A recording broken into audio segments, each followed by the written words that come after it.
And hello and welcome back to episode what is this? 13? Yeah. Of Salt Plays Sunless Sea.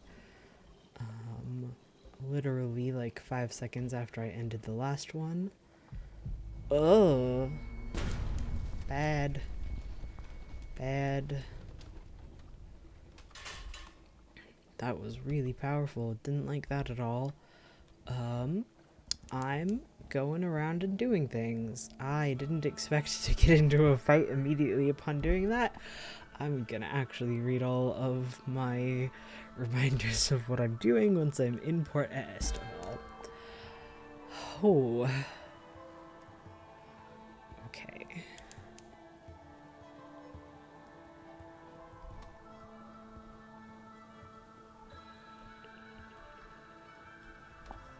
Okay.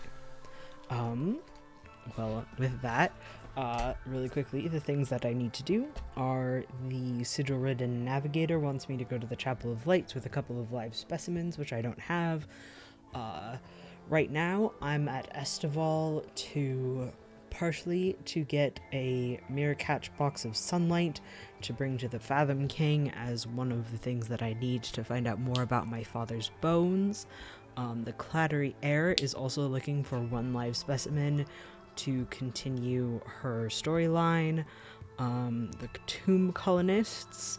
Last episode, we visited Khan's Glory and the Chilinate with them, and now they want to go back to Venderbite, which unfortunately is going to be like the very last stop on this expedition, so I'm going to be hauling them around for a while. And then the Venturer wants us to get 7 Zoop or 21 Spider Silk, and the Admiralty wants us to go to Wither. But now, let's fill this mirror catch box. Or, no, wait, let me read the whole thing. Estival, sun.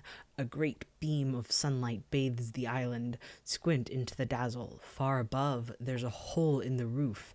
In that light, you see beaches of white gold sand, trees heavy with bright fruit, the reds and blues and greens of the surface. Let's fill a mirror catch box.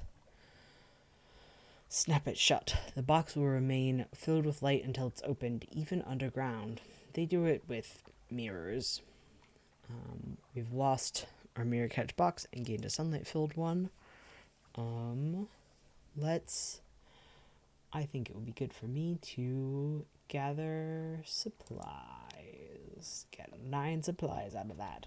Breadfruit, sugarcane, coconut, soft-shelled crabs, and plump birds too stupid to know a hungry sailor from a tree. Estival is ripe with treasures unknown in the neath. Fill your hold. And compile a port report. Write fast. The light scars. A burning after image. Your eyes water. The pages blur. The report is one of joy-filled complaint. Estival has a beauty too bright to be appreciated, but perhaps the Admiralty can find something of use. That is all that there is to do here. So our next place to go is gonna be the Fathom King's Hold.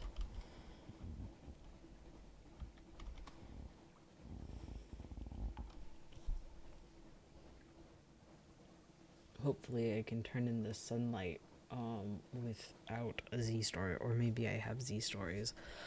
I feel like a couple of times my problem with the Fathom King has been whether or not I have a Z story.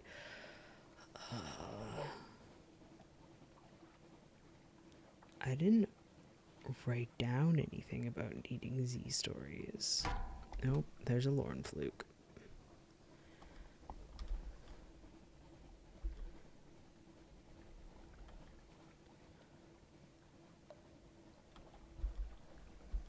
I'm trying to run from this and also go around and fill in this square. Okay.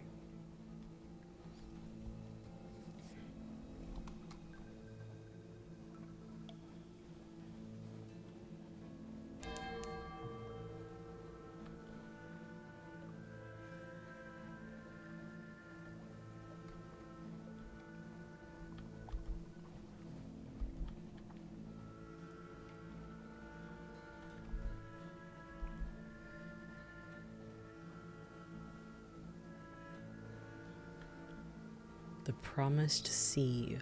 All through this place, the song of the drownies lies shivering sweet along the wind. Oh. What are you doing so close to a port? Oh. Why are there so many lorn flukes?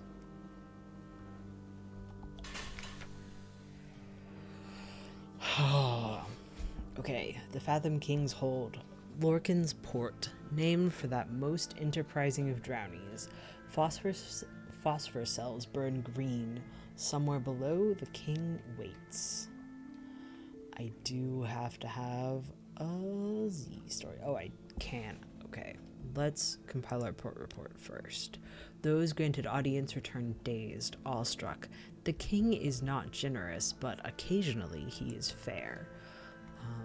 Let's descend to an audience with the Fathom King. The Fathom King is the lord of the drownies, those dead who won't stop swimming. By some accounts, he's the lord of all who die at sea. Bring him a story to tickle his curiosity. Speaking to the porter.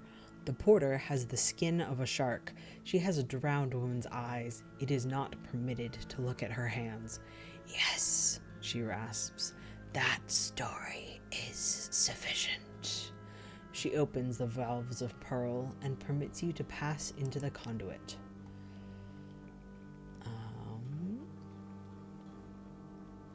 The throne cyst. This is the salt-blown heart of the hold. The Fathom King floats in his throne, a gem-starred bowl of sea stone the size of a banqueting table. He's wearing a dressing gown of purple brocade, soaked dark with salt water. He leans his chin calmly on his hand. Beneath the surface of the water in his throne, his hidden regions pulse, constantly, insistently. So I think the best thing to do here is discuss the matter of your father's bones. Your complexity. I have a more personal petition. You know something of my father, or what remains of him. Let's present the Fathom King with a box of sunlight. It's what he asked for. With utmost care, the Fathom King's chamberlain pulls on a pair of squid leather gloves and takes the box from you. He does not approach the Fathom King. He takes it directly to a slit at the side of the room. Satisfactory, the Fathom King says swiftly. As to your payment, there are optical techniques lost to the upper sea, but now you will learn them. We have fulfilled the Fathom King's request for a skylight. We've gained 1 mirrors and 1 secret. And let's cross this off really quickly. Got him some sunlight. Okay. Speak of other matters. The sea presses, the darkness seeps. Move on.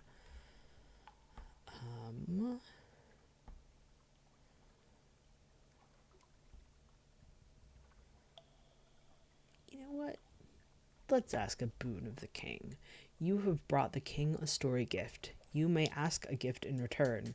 It's impossible to know what you'll receive. Ooh, sea bounty. Rosy flesh, the king intones. One from the water. Taste it in good health. He waves a gracious hand while his waters thresh. The audience is over. As you return, crab slaves carry ice boxes filled with sweet, fresh meat, pink as dawn. We've gained 5 supplies and 5 terror. Oh, that's a lot of terror. Okay. Well, with that, let's get out of here. With our lights off. Really quickly. Okay, so update on what I need to do. Chapel of Lights, but I need live specimens for that. I'm not prepared to do anything else for the Fathom King right now. The Naker's Outcast wants us to go to Port Cecil. We need to go to Venderbite for the Tomb Colonists. We can either go to Mount Palmerston or Saviour's Rocks for the Venturer. I'm inclined to go to Mount Palmerston because he wants 21 things of spider silk, so I'm inclined to prefer Palmerston over that. I only want 7 things of Zoop and Wither, so we're gonna go due north, or maybe like Nuncio, Polythreme, Cecil sort of deal. I am not going to go to Savior's Rocks. There's not a point in doing that. I need way more than I can fit. And then it'll be across to Wither and south. Okay.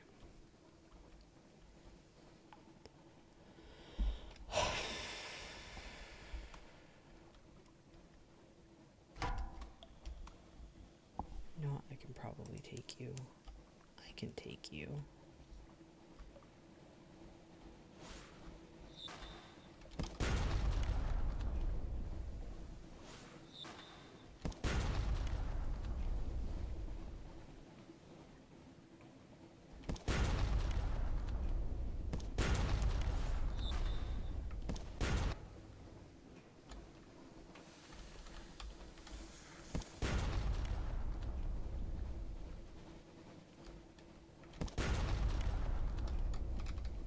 Whoop.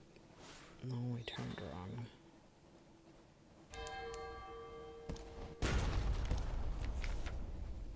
Ooh. Pale visitors. The cry goes up. Drownies in the water. The pale faces of the drowned dead bob up like lamps. They're singing. We can either drown out their song with the roar of the engines. Drownies are dawn to fear like pickpockets to crowds. Stoke the engines as hot as they'll go. It will use fuel and may damage the ship, but you'll drown out their wretched song. Or ignore it as best you can. Stop your ears, set to work. You can't spare the fuel. I feel like I can't spare the fuel. Well, yeah, that's fair. A dreaming doom. The song of the drownies wearies the aim and dismays the mind. Draw in a breath, and you can smell the muck of the seafloor. Someone's gone overboard. Sleek heads gather round the flailing shape, and then all of them are gone. We've lost one crew.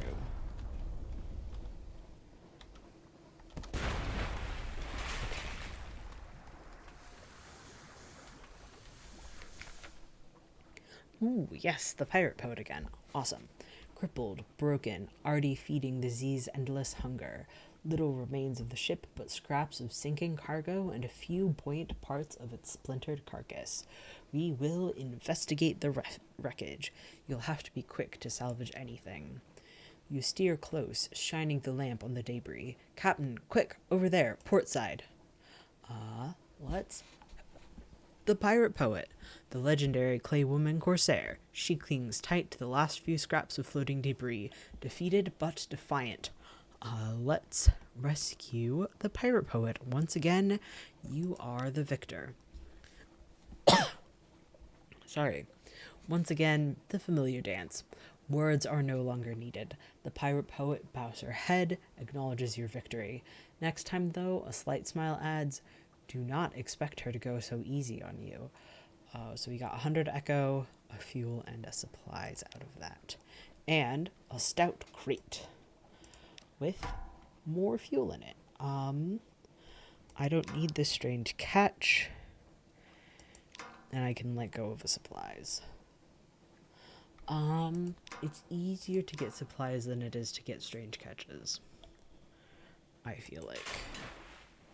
Especially because I don't fight monsters very often. Okay. Trying for Nuncio. Now let's flee the nightmare. The sea is as bright as milk. False stars above are black on a pitchy bed.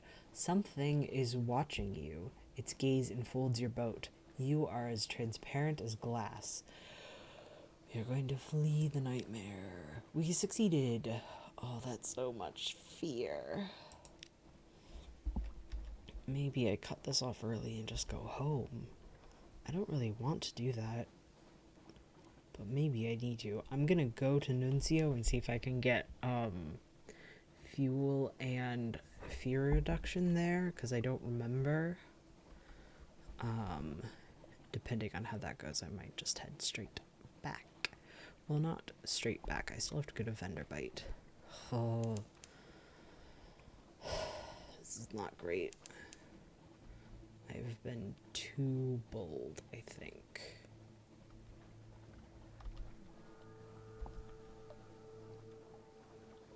I'm confident I can't get fuel or terror reduction in the Sea of Lilies.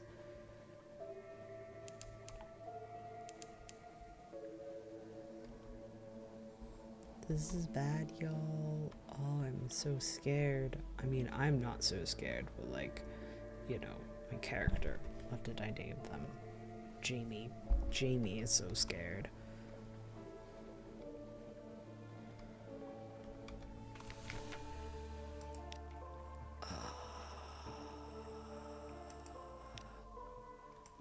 That didn't help. Are you gonna help?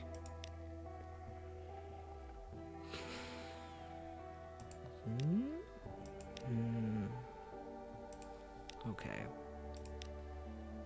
You know what? I've been talking about doing Nuncio for a while. Maybe I'll just do Nuncio and then, head back to London. Maybe that'll be the play. Nuncio. Taciturn functionaries walk the docks in the uniforms of postmen. An enormous crowned statue casts a chilling shadow. The shadows gleam with rats' eyes. Their ceaseless chittering rolls like the tide. So first, let's go to the Postman's Tavern. The Inky Blotter, it's called. The sign doesn't look like much. Warmer inside than it looks. Faces turn in your direction, but no one seems surprised to have a new arrival on the island. Ooh. Okay. Lit by 2 roaring fires, one at either end of the room. The bartender is in a postman's uniform, like almost all of the patrons. A noseless postal inspector called Blunt Thomas delivers the drinks, clears tables, stacks the firewood.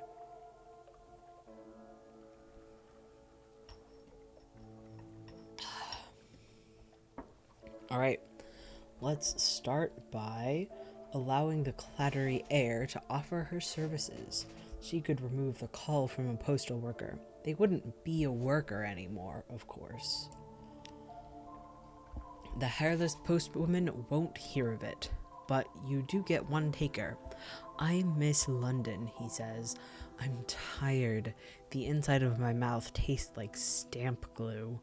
Blunt Thomas gives you a bottle of rum and the use of the basement. No amenities, but I don't fancy cleaning the blood off a better floor. The patient takes off his uniform for the last time and lies on the cold floor. No spectators, says the clattery air harshly and puts you out of the room. She comes out later with a scrap of skin from the patient's chest. The patient follows, whistling a tune from Mahogany Hall. We now have one clattery souvenir, and we have one clattery treatment, Nuncio. You allowed the clattery air to make a postman, no longer a postman. Back to the tavern. Yeah. Let's just do these in order. Listen in on postal tall tales. Fishermen brag about fish that got away. Postmen brag about hard deliveries. Amazing what you get for a penny stamp. Delicate bottles lowered down chimneys on a rope. Do not fold under any circumstance litters, curled through a narrow slot. Rattling, groaning crates brought back to the same address every day for 22 days running. The windows they pried open, the servants they bribed, the delivery surcharges they paid out of their own salaries just to get rid of one more packet. It's hard to tell which they hate more, the senders of mail or the recipients. Stands to reason, if the message was a welcome one, they'd tell the other fellow in person, reflects the hairless postwoman. We now have one newcomer to Nuncio, cultivating friendships with postmen. Ask why the local currency consists of rats. 2 strings of rats for a pint of ale, 3 strings for wine, 5 for the tolerable brandy under the bar. Scarcity is not an issue. The hairless postwoman at the end of the bar smiles mirthlessly. Or maybe it's just the lack of eyebrows that does it. Long enough carrying the things around, you get into the habit, she says. Then she tells you that if you stay out late enough, you'll see some of the postmen making a procession to the center of the island, stringing up rats around the statue like Yuletide decorations in prayer to an ancient deity of this place. From the coughing and choking elsewhere in the pub, you'd guess this is a story they often tell to newcomers. Hey, look, we're a newcomer.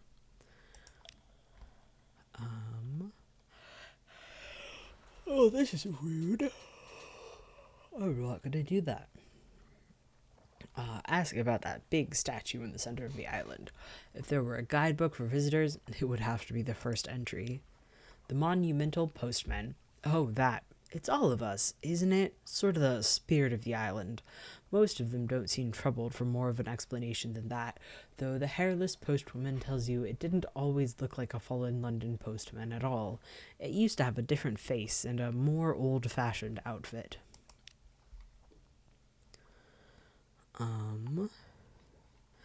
Let's ask how they occupy themselves all day. There must be more than this. Dead letter office. Big building, center of town, hard to miss. You can work there too, if you want. It's not clear whether this is a generous offer or a threat. Let's ask to borrow a uniform. If you're to fit in here, you'll need one. Look, but not touch. They're polite, even apologetic about your request. You're welcome here, and welcome to take shifts at the dead letter office, but you cannot wear the uniform unless you were a postal employee back in fallen London. Regulations. Blunt Thomas lets you have a look at his uniform jacket, at least. Neat stitching, gilded buttons, a thin but dignified circle of braid at the collar. Inside, a patch that goes over the heart, stitched with 6 red letters. You can't read it, but it makes your eyes itch and your scalp feel like burning. Back to the docks. Let's explore along the beach again, actually reading things this time. There's a long stretch of shale, dotted with washed up kegs and barrels and smaller flotsam. Shifty going, the rocks slip and slither underfoot, but you keep your balance. Every lap of the wave drags up some new letter or parcel. The face of the water is dotted with them, as far as you can see in this blackness, carried by powerful current. Let's, collect material for the dead letter office. That's where all this flotsam belongs, so it can be sorted. Will of its own, you make your way along the shore with a big sack. Many of the envelopes are too damp to read, their addresses permanently lost, but a surprising number are still legible. There's also parcels. Here and there is a crate, a message in a wine bottle, a sealed cask that has bobbed up out of a shipwreck. Your sack ought to get heavy with all these contents, but it pulls upwards in a way, straining inland towards the dead letter office like an unmanageable dog. We are learned in postal secrets, and we have some dead post. Let's study the odd currents here. The water that brings flotsam ashore does not follow the usual patterns. We failed. It's no use. A few hours of exploration, of squinting out to sea and flinging shiny floats into the water produces no better understanding than before. Let's try once more to collect material, see if anything changes. Nope. But we now have slightly more dead post. Let's go back to the docks then. I'm going to see if anything's changed in the postman's tavern, and then I'll try a shift to the dead letter office.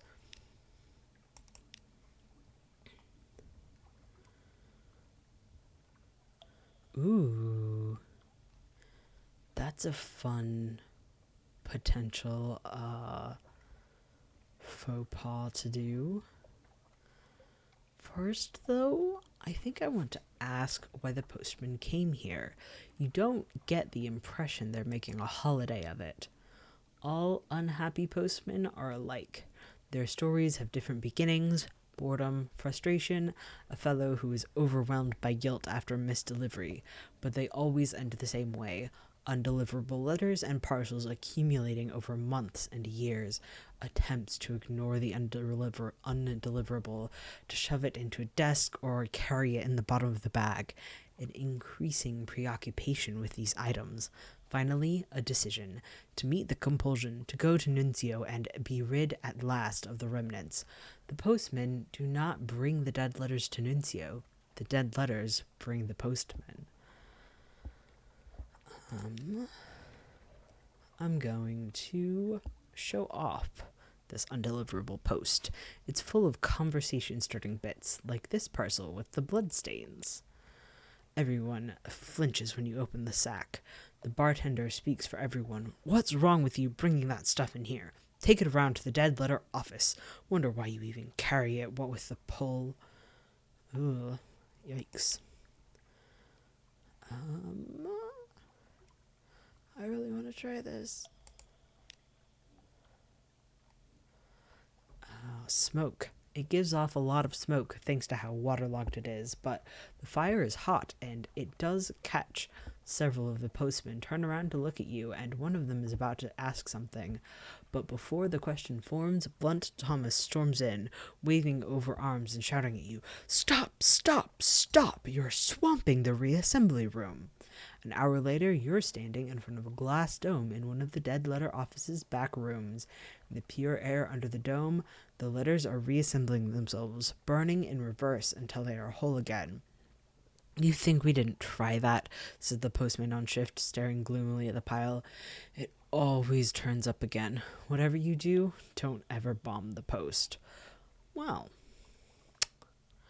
we know some things now, I suppose. Back to the docks. Try a shift to the dead letter office. There is a sign of a cancelled stamp over the door. Extensive tour. Blunt Thomas takes you around the office, a small collection room where those retrieving letters may state their business, a much larger set of back offices where newly arrived letters and parcels are collected and sorted. A dank, briny smell that never goes away, presumably because so many of the parcels spent time in the water before they arrived here.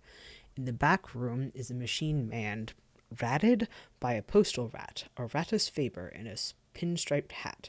It shovels sludge-damp letters into the machine's hopper, and they come out dried, cleaned, pressed, and sorted into slots by size and quality of paper. Okay. One has various possible occupations here. None could be described as fast-paced. Let's go in order. Converse with the postal rat. How did he get into this line of work? Cultish. The postal rat has a pair of spectacles on and is re-lettering the front of a water-damaged envelope, working over the original letters with a tiny brush and ink pot. The repairs are likely to take most of the afternoon.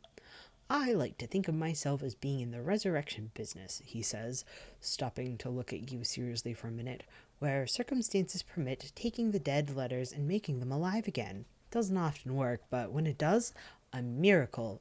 I don't know why I've chosen this voice for this rat. Okay. Feed your undeliverable letters into the sorting machine. The gleaming hopper awaits. 52 categories.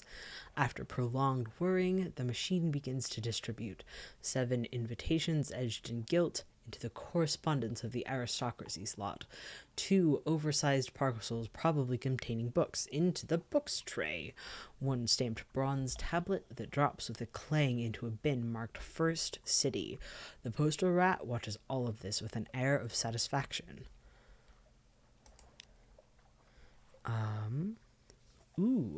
Ask the postal rat for a key to the basements. You've worked here long enough now, and you might need one. No trouble at all. He's surprised by the request. Most postmen don't like it down there. No one ever asks for a key, but he'll cut you a new one. Just be careful in there, and come out if you start to feel wrong. This is probably a bad idea when I have this much fear 87 terror, but let's go into the back rooms. The key is warm in your pocket, deep and deeper. You had expected a few shelves of supplies, more files of letters a few years older. No, it is a pit, so deep that lantern light does not show the bottom. A spiral walkway descends along its wall, and that spiral opens wider as it goes, as if you were looking through the narrow end of a very large shell.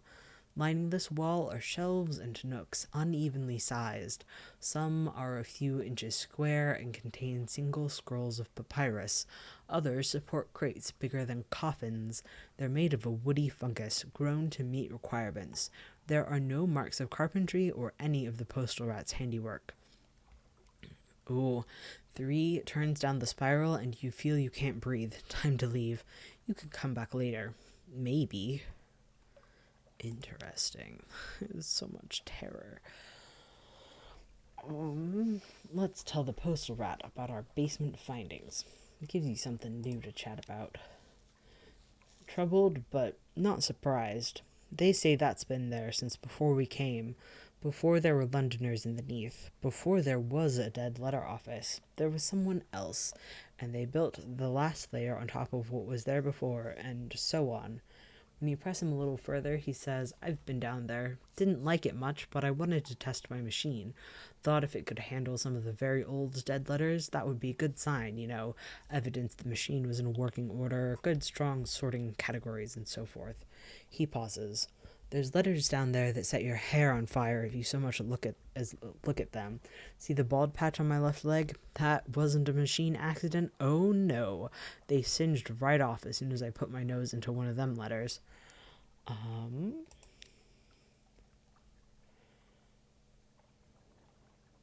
Okay.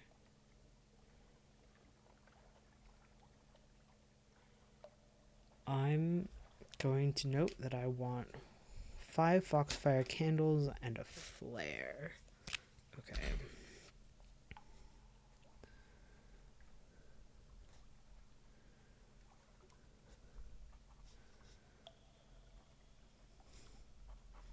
To continue exploring in Nuncio. There's so much terror. Let's end our shift. Gonna see if I can do anything else in the Postman's Tavern. Let's trade war stories about your shift work. You know how to fit in. Common ground. The parcels you've weighed and entered in logbooks, the things that oozed out of them. The postmen are delighted by your incredulity and shock. A civilian finally understanding the full horror of the post. They have stories even worse than those, let me tell you. Hang on a moment, Postmaster Scritch. We've all heard your rubbery lump story already. It's nothing to the tomb colony, Pickles. Pickled what is what I want to know. What about that soothing copper crate and how he had to scrape the bits off the masonry? Do you remember? The night runs late. And then let's talk about the caverns. Yeah, I thought so. Perhaps not. You don't get far into your question before the hairless postwoman stands up and goes over to the fire, holding herself tightly. She's whispering, nothing coherent. Fire, clean, smooth, down to the bone, no excuse. Smooth, smooth, little black hairs. Still your fooled tongue, says blunt Thomas. That seems fair. I'm gonna trade war stories one more time. Let's see one other more time. No, okay. Back to the docks. Is there anything to do if I explore along the beach? Ooh, interesting. I guess because we know it's hollow? Yeah. Perhaps take soundings. Perhaps there is some evidence of the great hollowness beneath these shores. Depth below. Striking the ground causes the stones to shift and rattle. It's hard at first to hear anything more than that, but if you try long enough and strike hard enough, the whole beach shivers like the surface of a drum. The flotsam letters quiver and align themselves in concentric circles around the point of impact. The next wave brings ashore 3 or 4 times the usual freight. I'm going to gather a couple of dead posts, go back to the dead letter office, see if I get anything more interesting out of it. Doesn't look like it. Nope. Okay. Are there any shops here? There are. I can only buy 2 fuel. Oh, you know what? I think I have a secret, don't I? Yes, I do. Okay. I just remembered that. Let's get more Veil's secrets. I always want more Veil's secrets. Okay. That is it for Nuncio. I'm tempted to sell like 5 of these supplies and get more fuel. I'm gonna sell 2 of them.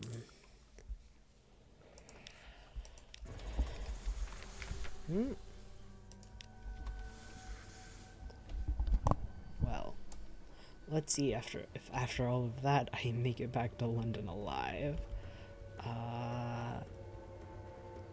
Pigmoat Isle might have fear reduction in it. This is bad.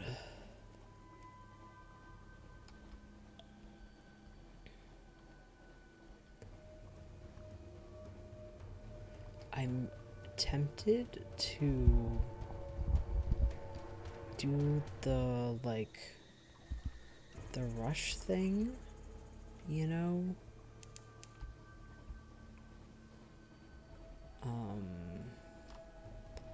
All the way back to London.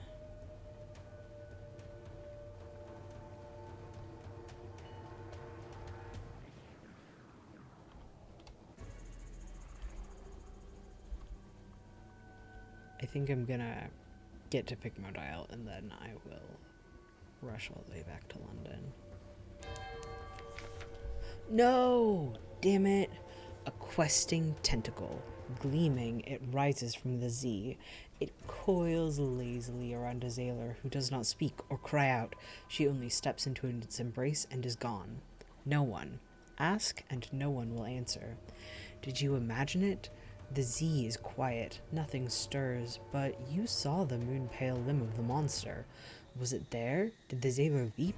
Surely you didn't push her. Surely. We've lost 1 crew. Okay, maybe I will start rushing now.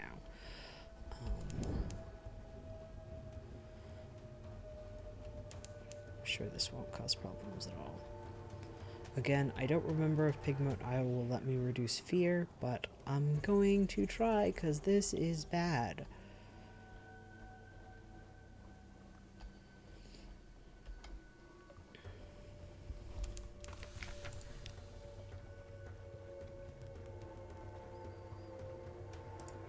Compile a port report while I'm here.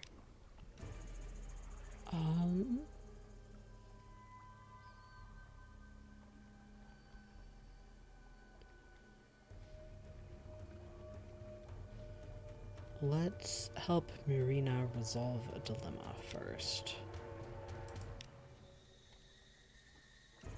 Okay, a dilemma on Pigmoat Isle. The lights of London call to our people, hairless advisor. They seek the warmth of its lamps, the abundance of food. The aide leans in. Already the traders repurpose the impossible lamb's hull into rafts and boats for their shameful and terrible exodus. We cannot survive if our people desert us. What should we do? So we can either, an opportunity beckons. If they are desperate to leave, they will pay for passage. Suggest appealing to their patriotism, remind them why they came here and what they can still become, which is a 24% chance of success, or suggest a display of force, have them escorted back to town at Sword Point, which has an 80% chance of success. I really want to appeal to their patriotism. I'm gonna do it even though it'll probably fail. Ooh! Yes! A rousing speech. Diplomacy works. The immigrants are taken aback by the arrival of soft words and outstretched paws, and the promise of forgiveness. A few still risk the Z and its many dangers, but most accept Marina's offered amnesty and return. We have gained 1 civilization, and we've resolved the dilemma and gained 50 fragments. Well, I'm here and almost dead. Let's request some repairs. I'm sure this won't cause any problems. Yep. I don't want to steal the rat star. They don't have anything that will help me get rid of fear here, do they? Well, okay.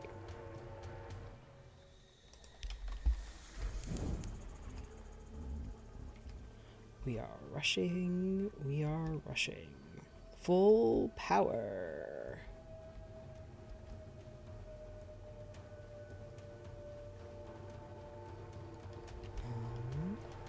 Okay, and I also got a secret, so while I'm here, do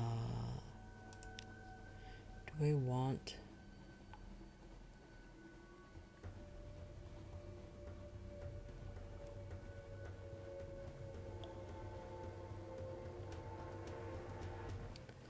I think I want to go for hearts.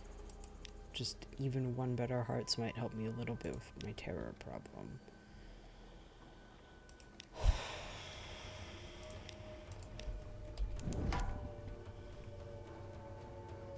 Please don't chase me.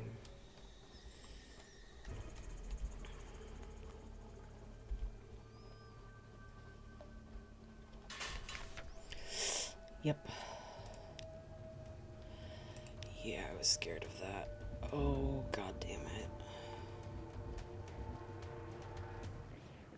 This is still me, like, rushing, and I'm just so slow.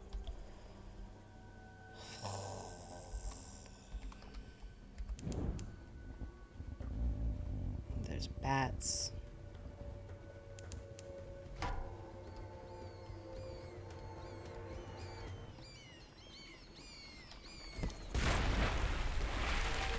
believe that, yes, disposing of the corpses will slightly reduce terror. You know, one less terror is better than as much terror as I had. I'll take it. I'm unhappy about it, but I'll take it. I might actually make it home. So slow, though.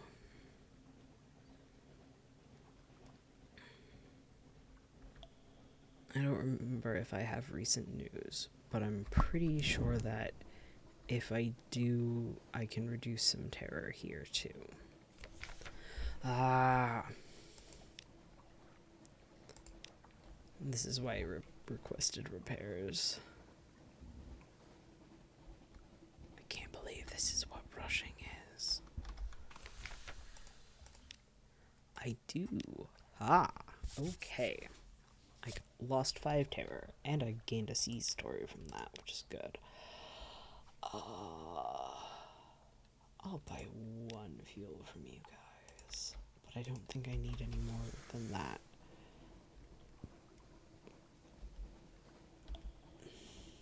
This is not great, my dudes. I've been intentionally playing more risky than I do when I'm playing with by myself for the interest of a YouTube series. I might as well turn my lights off.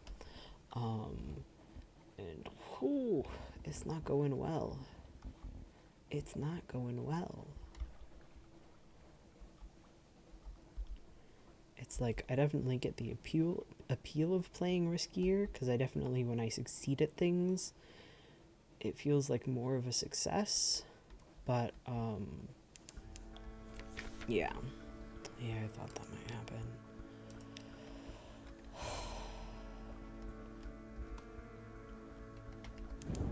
Okay, let's go very much around the abyss.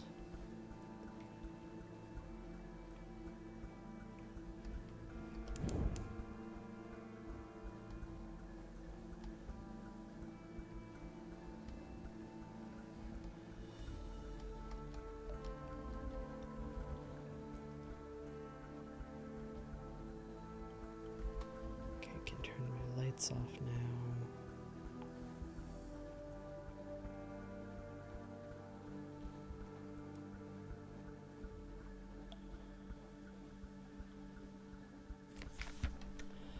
Oh, the hungry dead, your cook is outraged.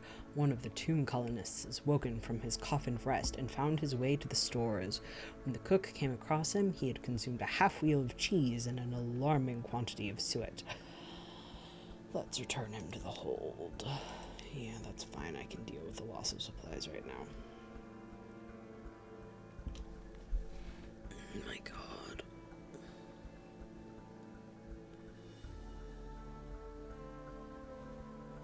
Come on. Yes!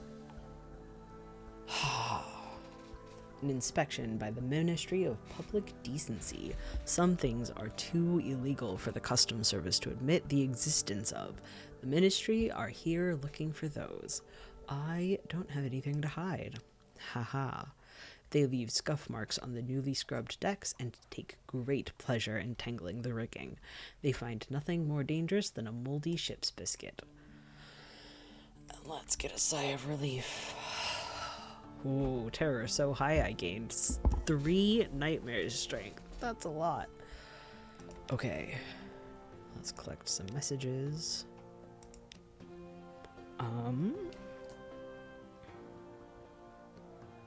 Okay. Let's talk to the... let's sell some things. And then I believe if I go here to the Admiralty Yards, they will completely repair my hull, which is good. Ooh, 666. Nice. I also sold my move in the Great Game. And let's submit some port reports. Just very quickly. Oh, I'm probably not going to fill up on fuel. I should be fine.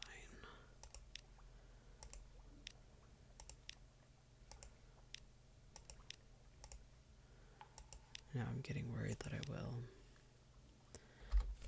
Okay, I can only... Let's see. What is in my hold? I can sell this strange catch, probably. It does not look like I can sell the strange catch. Okay.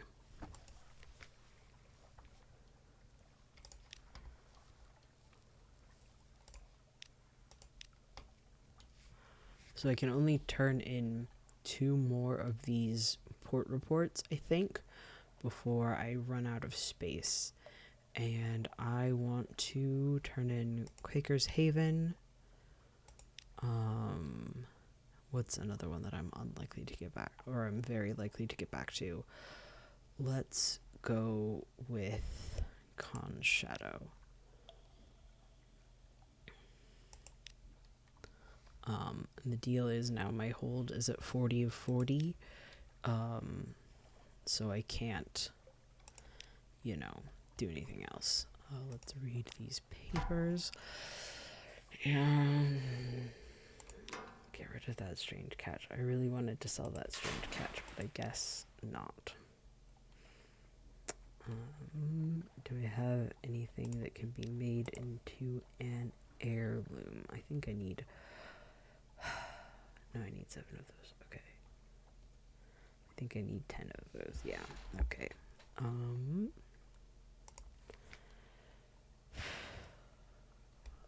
London. A new recruit. Ooh. Let's engage the new officer first.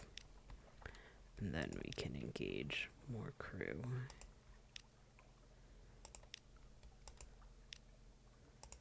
I'm gonna go all the way up to 12 crew. Okay.